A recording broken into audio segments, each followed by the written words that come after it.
আসসালামু আলাইকুম সকল মাছ শিকারী ভাইয়েরা, দেখতে পাচ্ছেন যে আমি মাছ মারতে এসে ফাইসে গেছি। তো দেখেন আপনার চারপাশে অনেক পরিমাণ কচু, আমি কোথাও টোপ ফেলতে পারতেছি না, দেখতে পাচ্ছেন।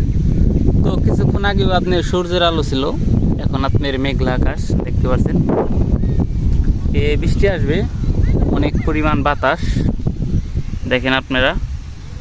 তো আমি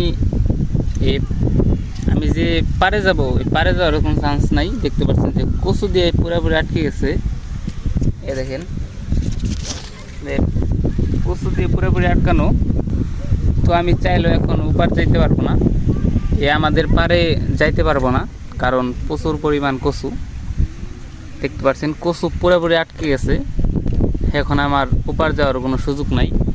তো এখানে বসে থাকতে হবে আর অপেক্ষা করতে হবে কখন ক্লিয়ার হয়, তখন আমি বাড়ি যেতে পারবো। কি পরিমাণ বাতাস আপনাদের দেখাচ্ছি। তো প্রচুর বাতাস।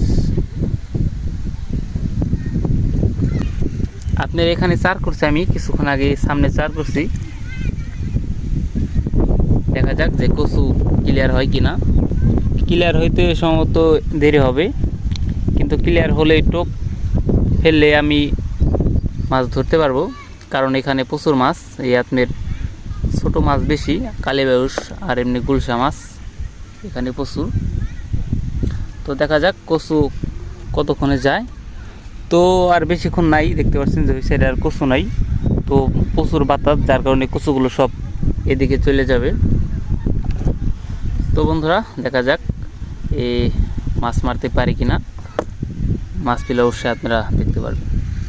তো দেখা যাক বন্ধুরা।